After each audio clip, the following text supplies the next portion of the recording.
How to unsuspend Twitter account. Hello everyone, welcome back to our channel. So let's dive right in without wasting any time. Also make sure to watch this video till the end.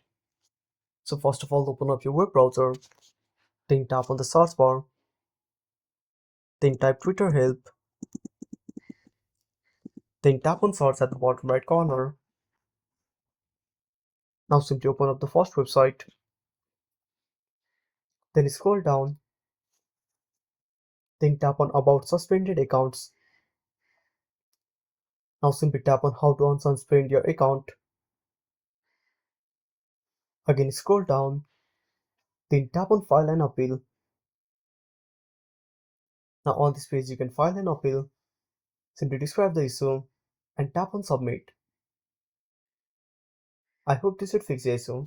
And that's it. Thanks for watching. Make sure to subscribe our channel and hit the bell icon. See you in the next video.